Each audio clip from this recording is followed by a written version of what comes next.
Hi, this is Dr. Perry Carpenter. I'd like to thank you for taking the time to join me on this week's Zoominar. In this week's Zoominar, I'm coming to you with a special broadcast, and today we're going to be talking about your review of records section of your report.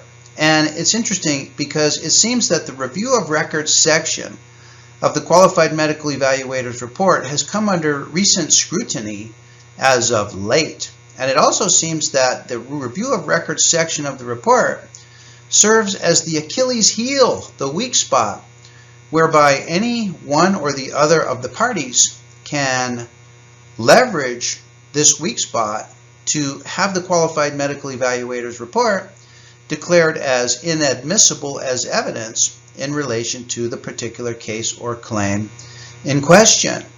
And I know that you consider yourself to be an expert in the review of records. And when I talk to qualified medical evaluators, they tell me all the time that they know all about how to do the review of records, that they've done either 100 or even 1,000 reviews of records in their careers as qualified medical evaluators.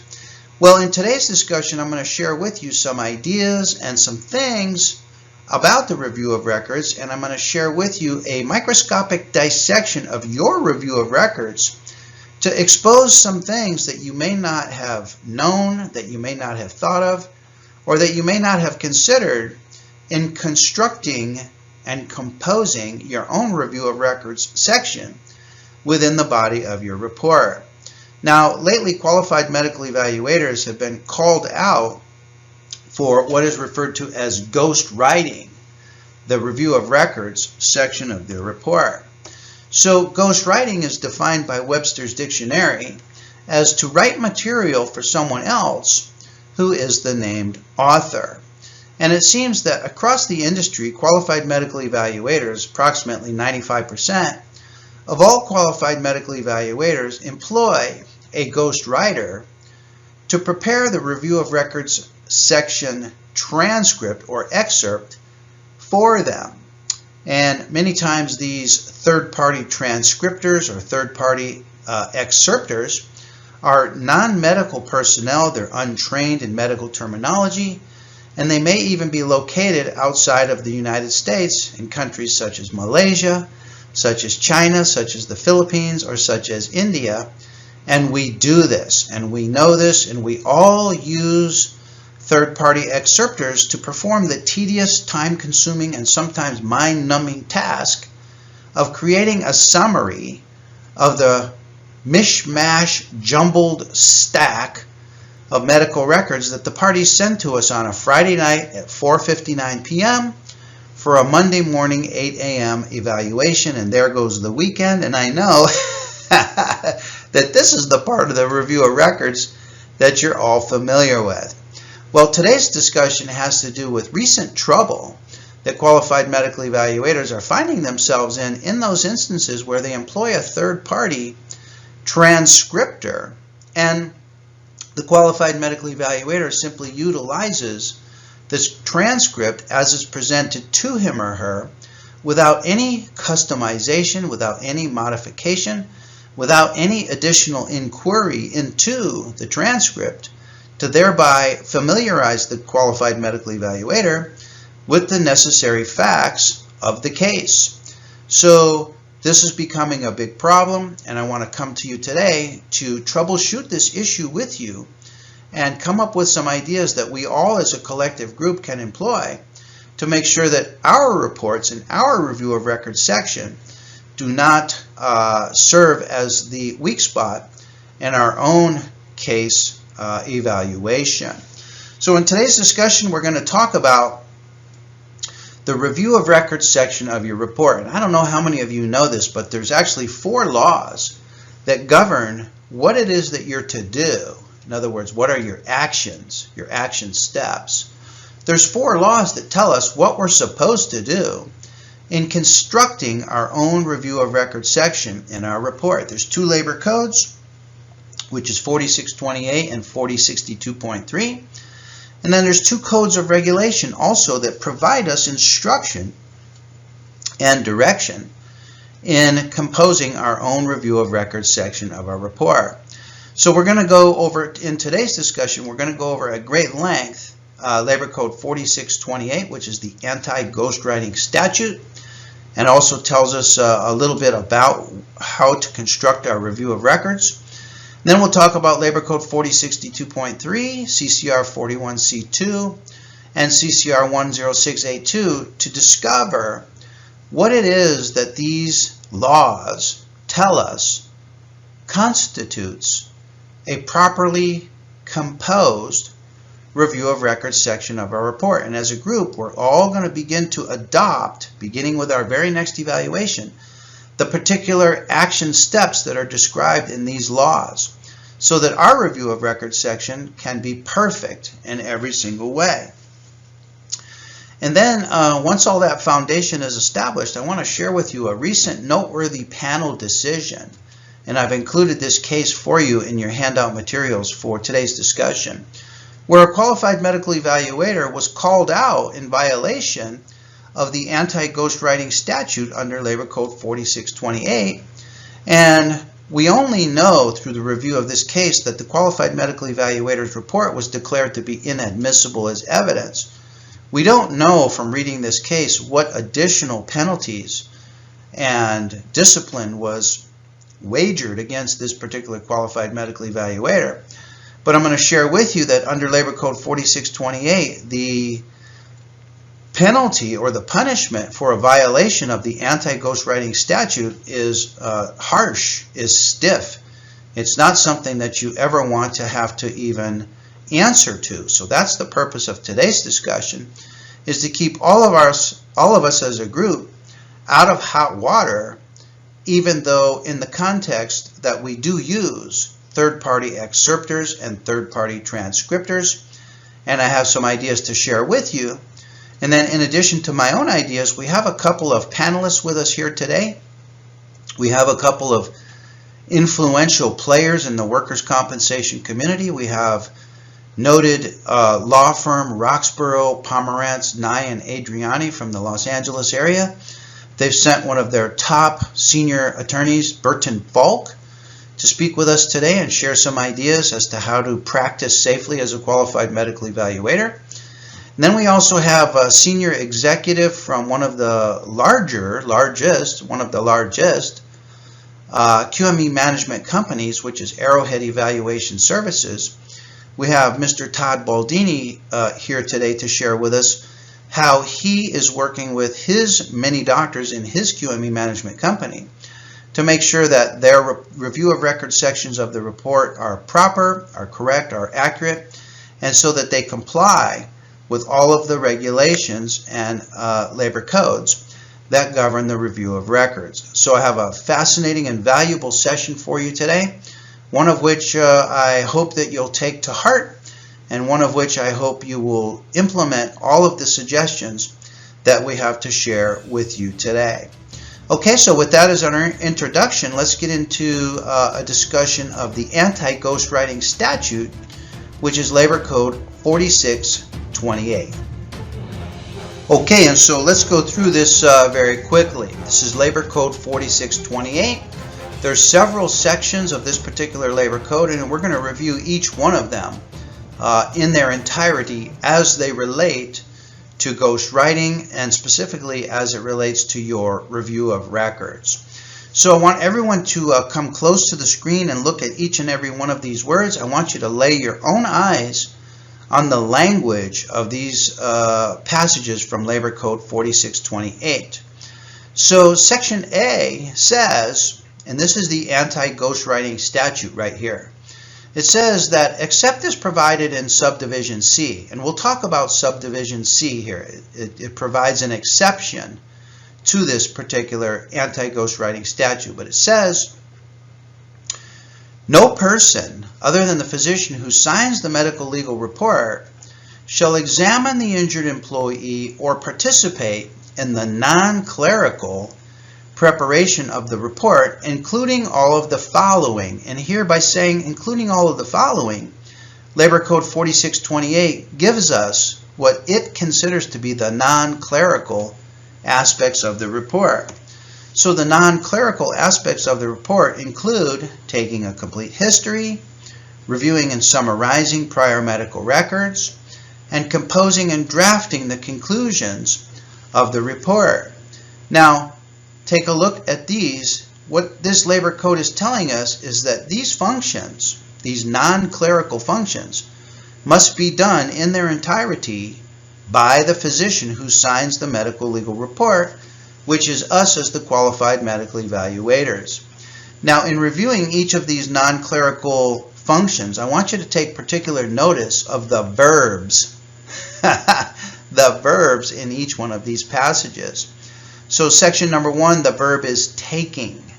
Okay, so it's up to us to take a complete history.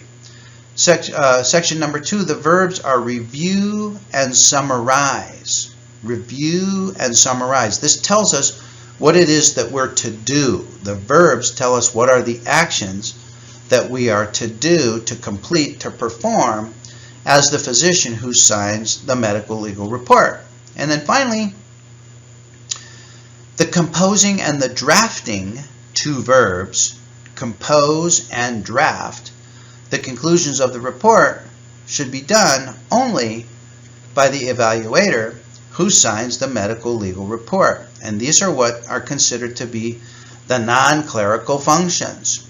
Now, these are some things, these are some activities that are commonly done by third-party other persons, either within our office or from a service vendor provider that we all utilize to complete some of these steps. Particularly in today's discussion, we're talking about step number 2, reviewing and summarizing the prior medical records. And we'll talk a little bit more about these verbs here in just a moment.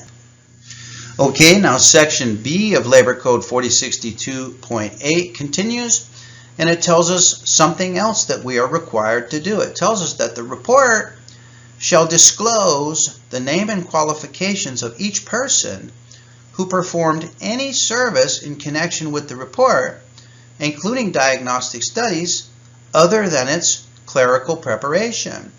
So we just ascertained that the non-clerical portions of the report, which if someone participates in the production of that component, we must disclose their name. So if anyone participates in the taking of a complete history, if anyone participates in reviewing and summarizing the reports, if anyone participates in composing and drafting the conclusions of the report, we must disclose, by law, we must disclose the name and the qualifications of each person who contributed to that particular aspect of the report. And as we're going to see in the noteworthy panel discussion that I want to share with you here in a few moments, this is where the qualified medical evaluator violated Labor Code 4628 because he failed to identify and disclose the name and the qualifications of the persons and the parties and the vendors and the providers who assisted in the review and the summary of the medical records. Okay? So this is required under 4628B. The next section, this is section C, which is referred to in section A as the exception. Remember, 4628 section A starts off by saying, except as provided in section C. That's how it starts. So here, this is section C. This is it right here. It says, if the initial outline of a patient's history or the excerpting of prior medical records is not done by the physician. Okay, so this applies to many of us, correct? Many of us use a medical record excerptor. Many of us use an initial historian, okay? So when we use these outside persons, these vendors, these service providers, the physician shall then review the excerpts and shall review the entire outline of the initial history and shall make additional inquiries and examinations as are necessary and appropriate to identify and determine the relevant medical issues. Now, I've put here in red the phrase additional inquiries because I want us to take particular note of this phrase, and I want us as a group to begin to use this phrase use this language within the review of records section of our report to justify, to explain, and to substantiate that we indeed took the transcript, took the excerpt from the third-party service provider, and we made additional inquiries into the history. We made additional inquiries and additional investigation into the records. We made additional construction. We made additional inputting into the review of records transcript that's provided to us by the third party.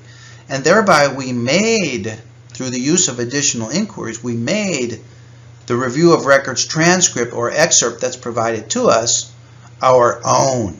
And we'll talk a little bit more about that in a couple of slides to come.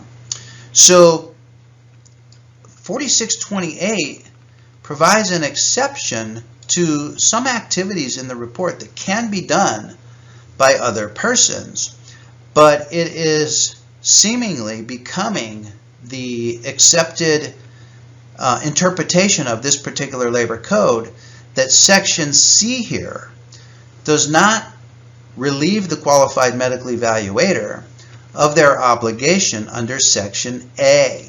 And I have a videotape of Miss Nicole Richardson from the Division of Workers' Compensation saying this exact thing, that even though Section C allows for an outside person to take an initial history and it allows for an outside person to excerpt the medical records, still under Section A, the physician who signs the medical legal report must review and must summarize the medical records. And in the noteworthy panel decision that I'm going to share with you in a couple minutes, the physician explained that he indeed did review the medical records. He reviewed the medical records, but he admitted that he had no participation at all in the summary of the medical records, thereby constituting a violation of Labor Code Section 4628A, and you and I will also be found to be in violation of Section A if we don't participate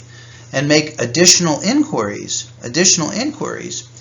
into the excerpt and the transcript that's provided for us by the third-party provider.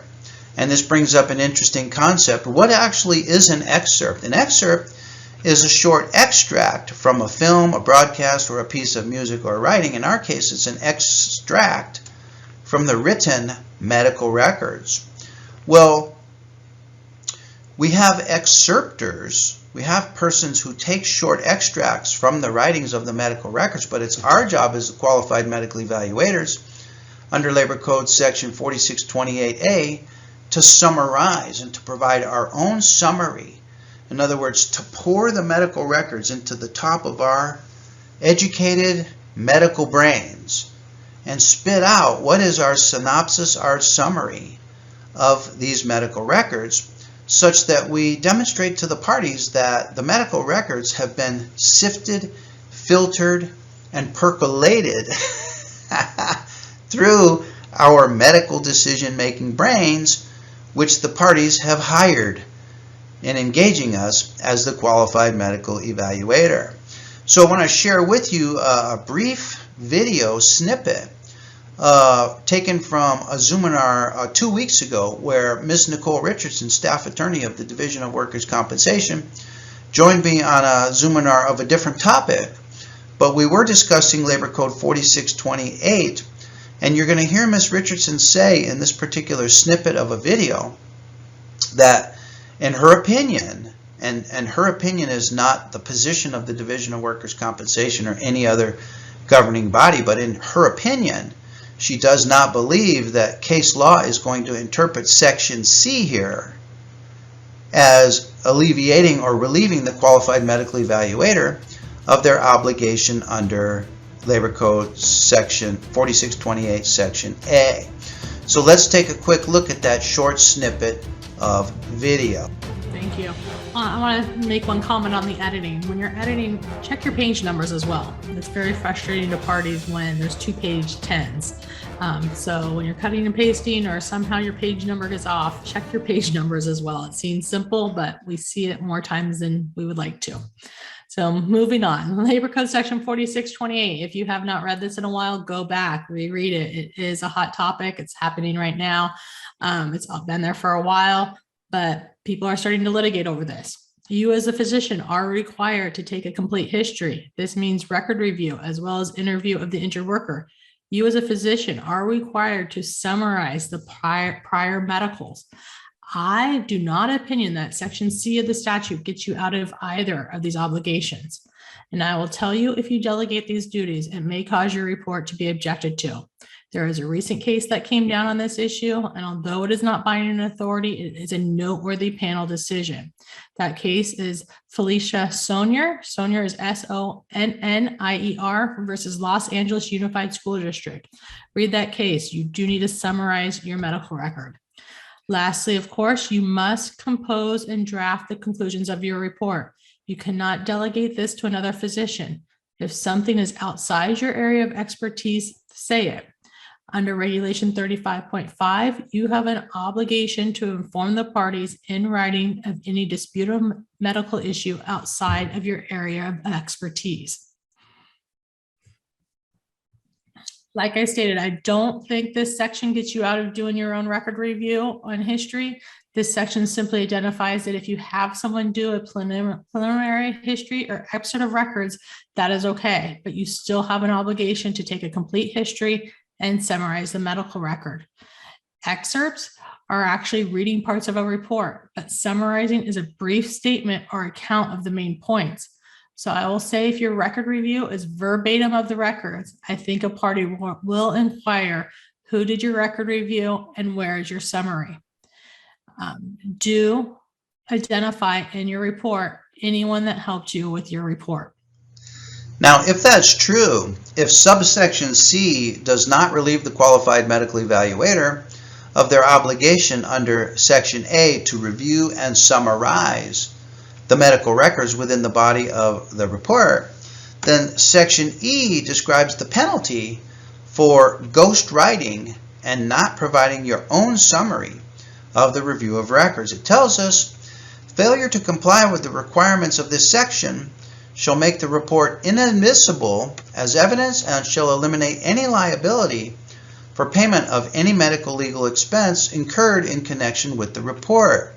Now, you may look at this and you may say to yourself, well, that's a bit of an embarrassing penalty. That's a bit of an inconvenient penalty that you would have to waive any payment for your report. But I'm sure you'll agree with me that this is a mild inconvenience compared to some of the additional penalties that are described in later sections of this code under sections F and G, and I'll share those with you in just a couple of moments.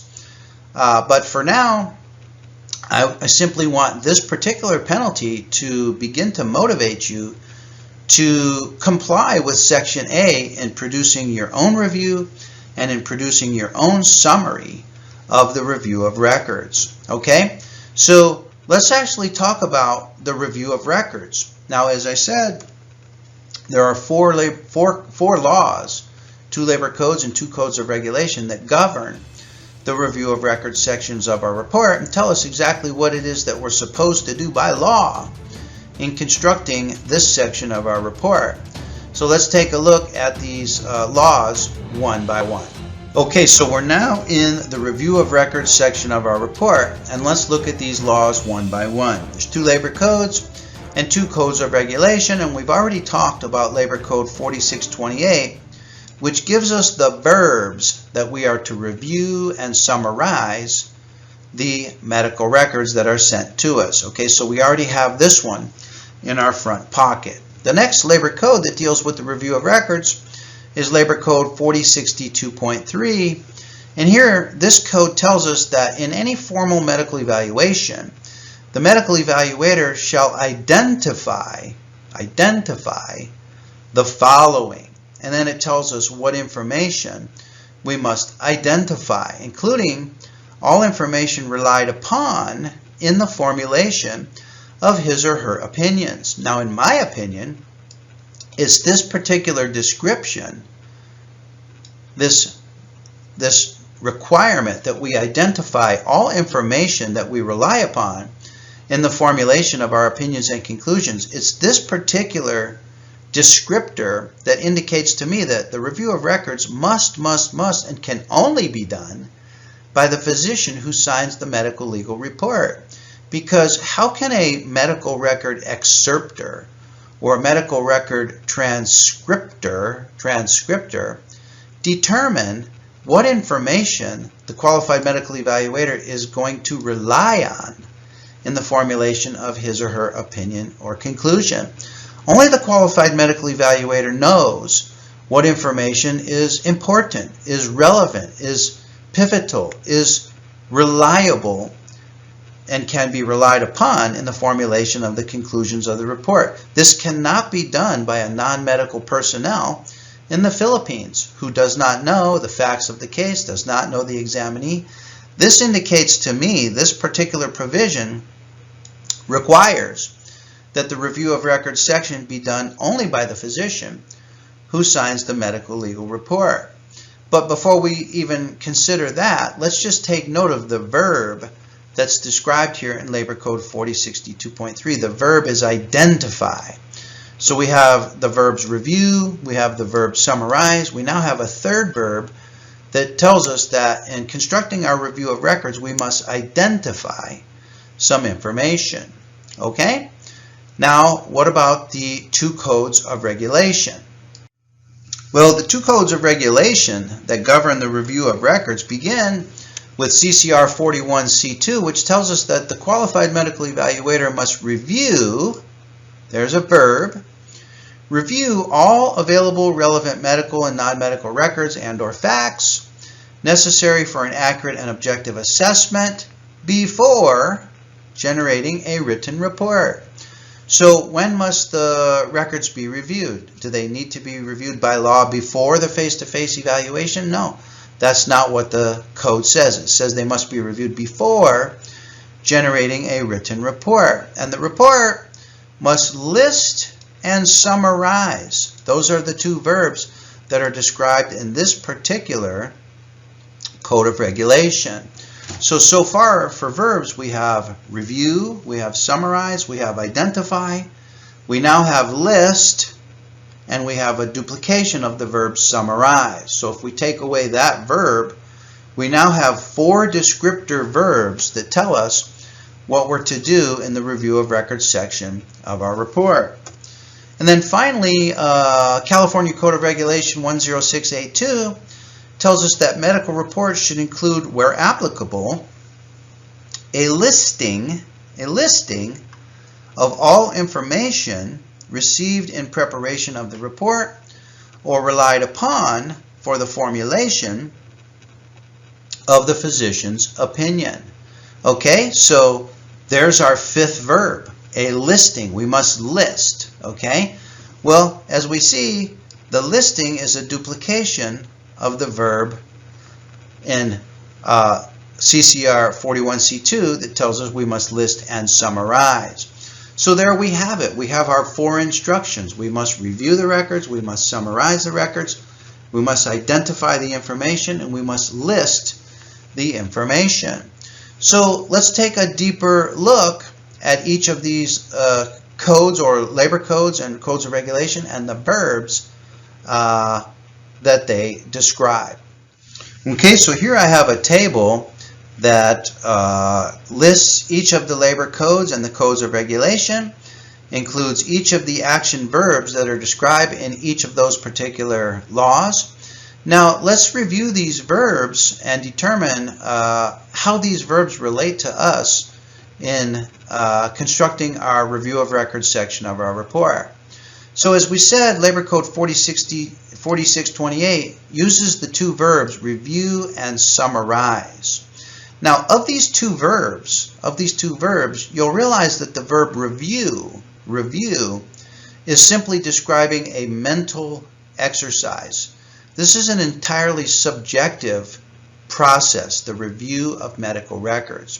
And in fact, if you're at a deposition and one or the other of the parties asks you, "Doctor, did you review the medical records?" and you say, "Yes, I did review the medical records," this is completely subjective because neither of the parties has any capacity whatsoever to either prove you correct or to prove you incorrect that you either did or did not review the medical records, because the review of medical records involves simply reading the medical records. This is a mental exercise. Now the other verb, summarize, this is a physical exercise. This describes an action step. This is an objective, actual, tangible product. Your summary of the review of records is something that's objective. It's not something that you can lie about. It's not something that you can say you did without having an actual, tangible, physical product, your summary,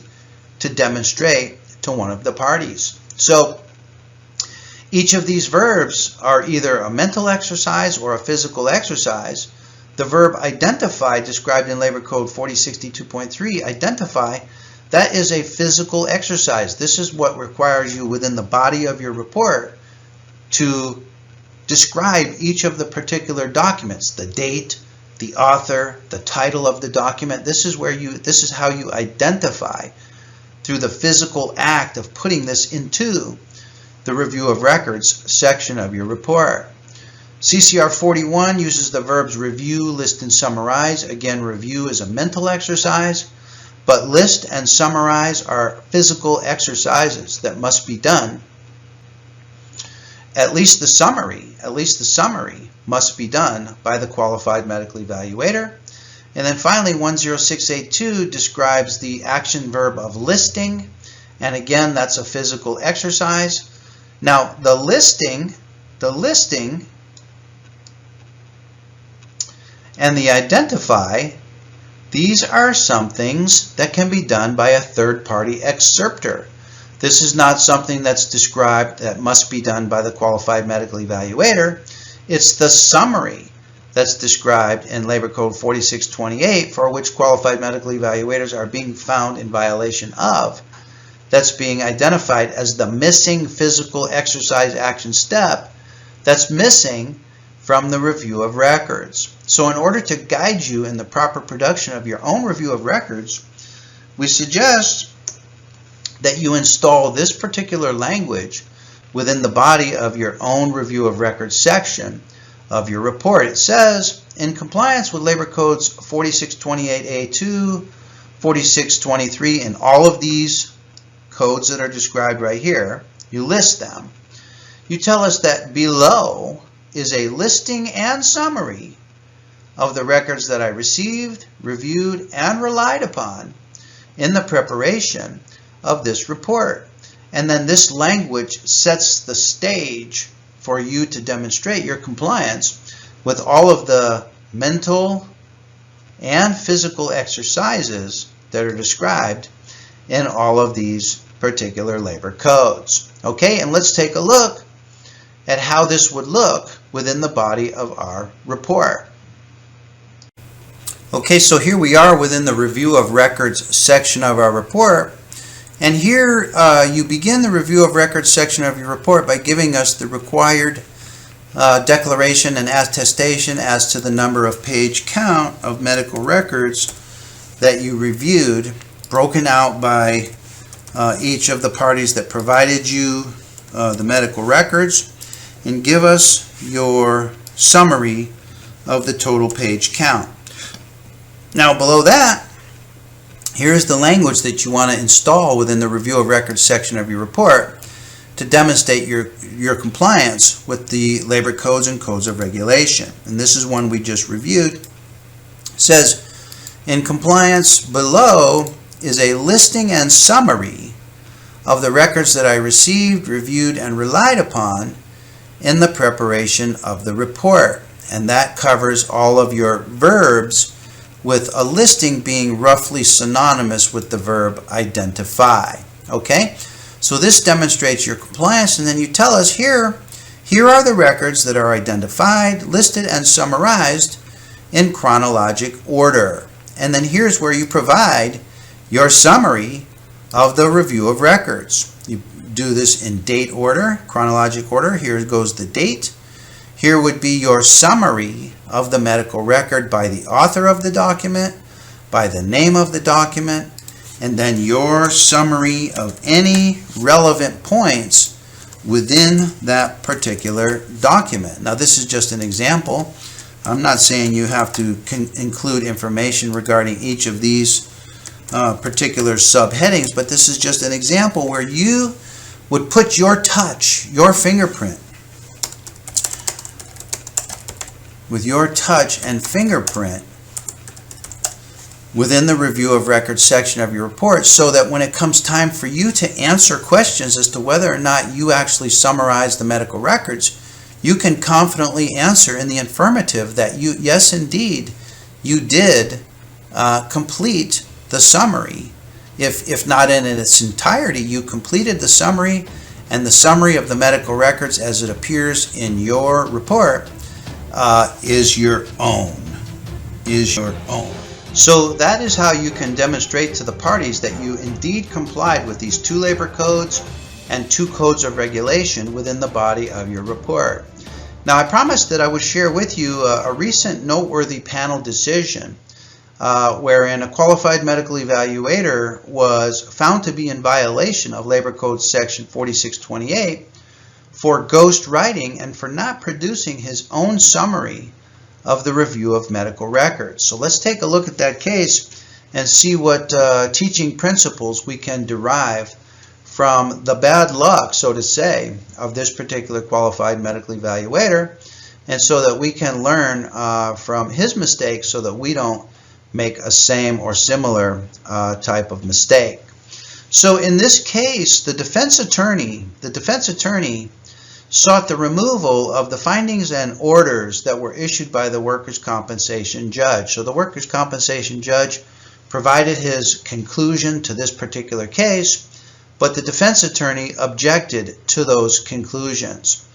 The workers' compensation judge denied the defendant's request to have the panel qualified medical evaluator replaced on the grounds that he violated the anti-ghostwriting statutes. So the defense attorney contended that the qualified medical evaluator had ghostwritten, or had had his review of records section ghostwritten for him, but the workers' compensation judge was not convinced, and the workers' compensation judge denied the request to have the PQME replaced. Well, the defendant then appealed this and contended that the QME had violated Labor Code Section 4628 and that therefore his reports are inadmissible, and a replacement QME panel must be issued. Well, okay, so what? So big deal. Well, in addition to having the report declared inadmissible, the qualified medical evaluator is then subject to penalties, at least as we learned in subsection E, which describes no further responsibility to reimburse the qualified medical evaluator for any costs associated with producing the particular report, and that's the least of the penalties, as we'll see. So let's take a look at some of the particulars of this case.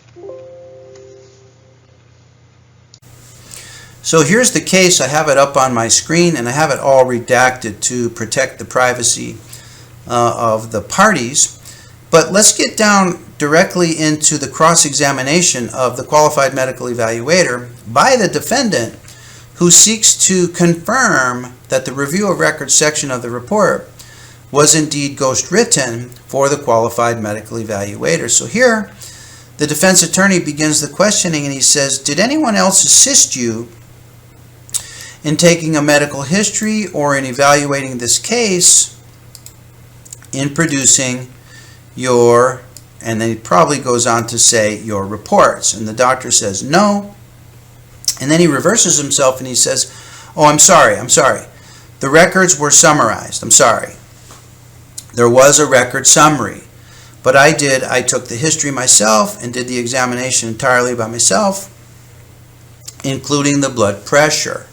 And here it seems that the qualified medical evaluator is attempting to incorporate the language from Labor Code Section 4628 to suggest that he himself did the necessary functions that are required by that section. But he admits that the records were summarized. That is correct. And then the defense attorney says, well, he goes for the juggler and he says, well, who did the summary? And he says, well, that was when I was with this firm out of Lawndale, which maybe that's where that next report went. They didn't send that to me. That was certain named company. And they do a summary of the records. They provide me the rough drafts, and they also do a summary, which I incorporated. So the defense attorney really goes in for the kill. He says, so who there did that? And the qualified medical evaluator begins to stumble, and he says, well, I don't know the name of the person necessarily. Is it in your report? And the qualified medical evaluator says, well, no, but I mean, if it's necessary, I can try to find out. Is it in your report? No, I don't see it. No, it's not in my report. The defense attorney continues, and he pursues, and he gets the qualified medical evaluator to admit that he reviewed them. Remember the subjective mental exercise. But he admits that they were summarized by someone else. And here's critical. He says, so this is someone else's writing, the summary of the records, and the qualified medical evaluator admits that yes. So this is instructive for us. We want the review of records section summary to be in our own writing. We need to make it our own so that when we're asked, is this in someone else's writing, we can answer in the negative that no, this summary is in my own writing. He continues, okay, and on this particular report, do you know the name of the person who wrote that summary? No.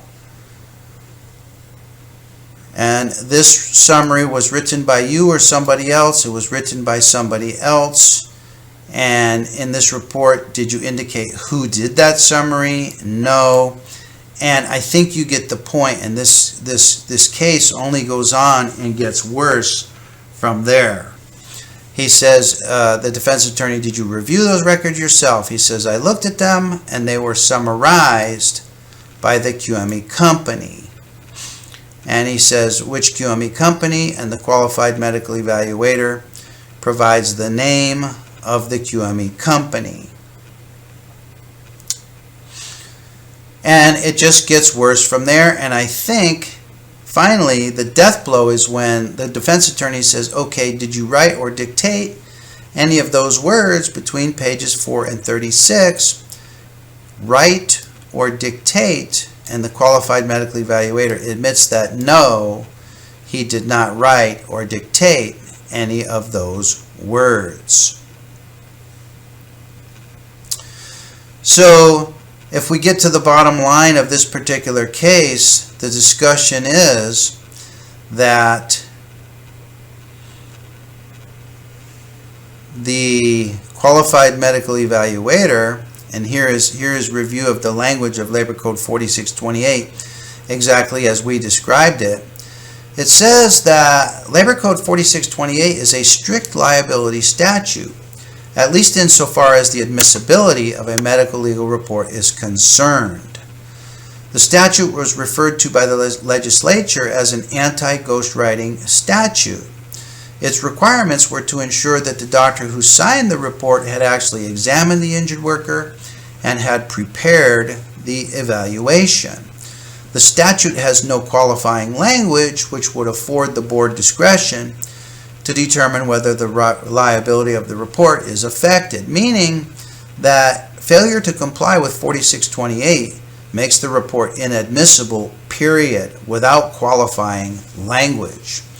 So here is the sum total summary of our discussion today, is that 4628 requires the examining physician to both review and summarize the prior medical records, since this is considered non-clerical preparation of the report. Per the statute, the record in this matter reflects that the doctor did not prepare the summary of medical records contained in some of his reports. He testified that certain pages of his reports were prepared by other people.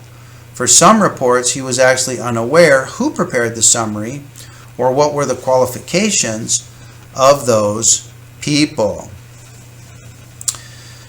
So it says here, as outlined above, 4628 is a strict liability statute. If the physician who prepared the report did not comply with the statute's requirements, there is no balancing of whether the failure to comply with its provisions affected the report's reliability.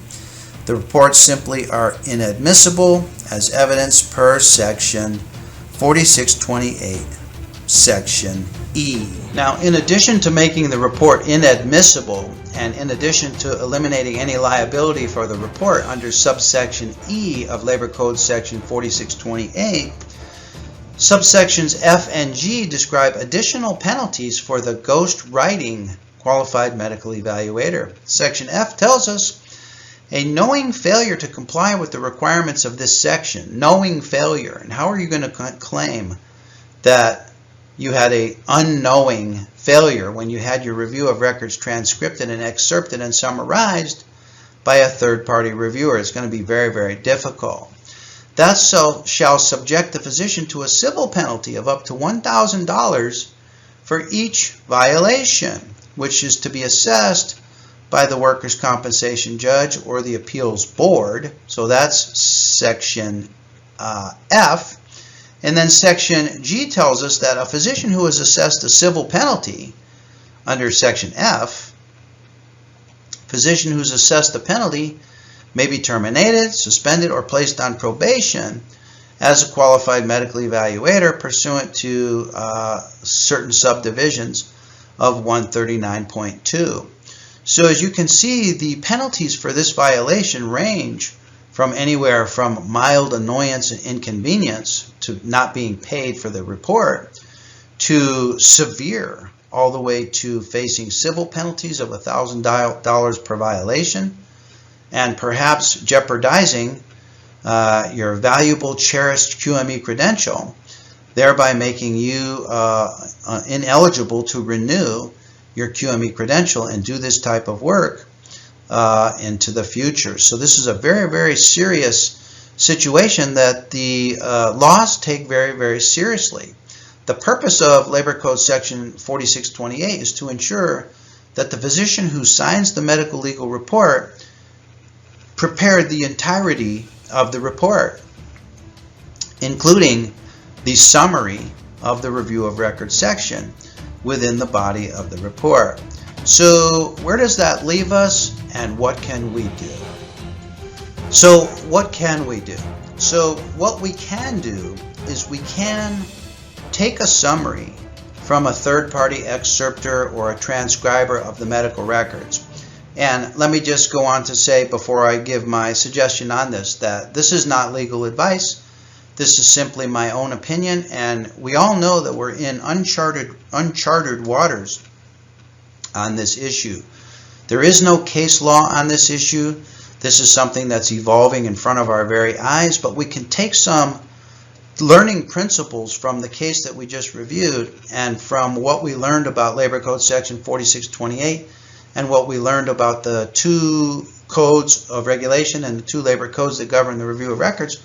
We can take some instructive principles from those and come up with our own formula so that we can comply with the requirements of these laws, especially Labor Code 4628, and enjoy long, happy, healthy, and profitable careers as qualified medical evaluators without any worry that our review of records section of our report is in any way going to be an Achilles heel that can be attacked by one or the other disgruntled parties. So what can we do? Well, my analysis of this issue is that the controversy surrounds the verb summarize. It's the verb that's of summarize that proved to be the weak spot, at least in this particular qualified medical evaluator's defense of his review of records.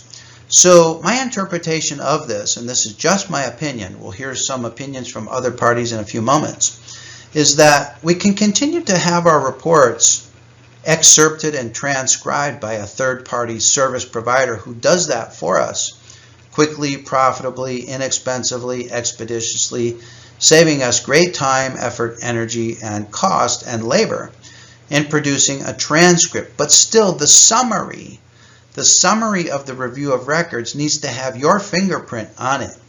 It needs to have your identity in it.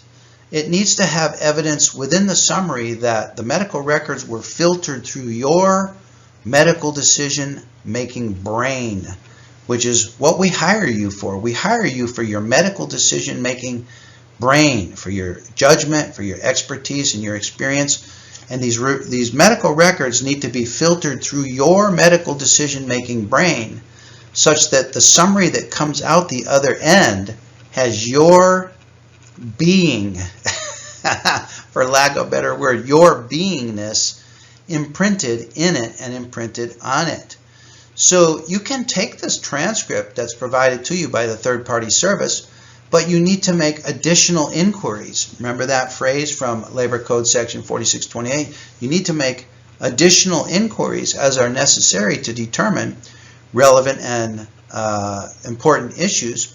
And you need to be able to sit in a deposition and stare at the attorney who's interrogating you and asking you whether or not you produced the summary of the medical records, and you'll be able to confidently answer in the affirmative that yes, that summary of the medical records is mine, it's my own, I stand by it, I reviewed the records, and I provided the summary, even if the summary is only a massage or manipulation or a molding of the transcript that you received. So this is just my opinion, and this is what I'm doing with my own reports, is I'm taking the transcript that I've received from the third-party reviewer, and I'm editing it for accuracy, I'm editing it for typographic errors and misspellings and improper syntax and all of those technical grammatical issues. I'm editing it for that, but in addition, I'm editing it for content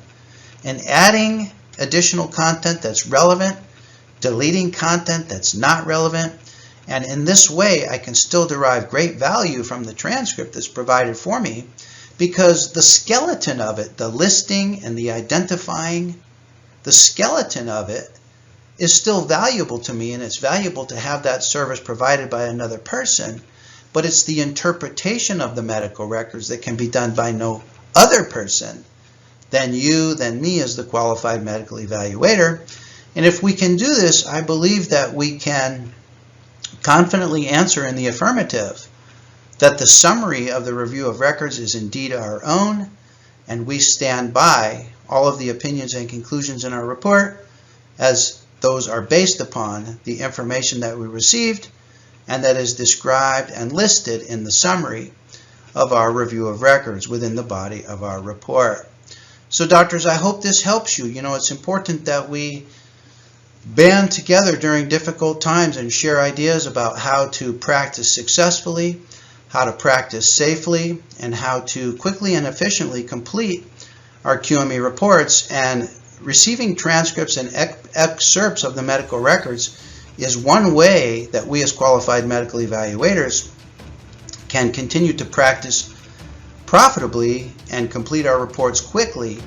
And I believe that if we can leave our fingerprint and imprint and our personality and our beingness in the review of records section of our report, we can never be accused of violating this important labor code, which is Labor Code Section 4628.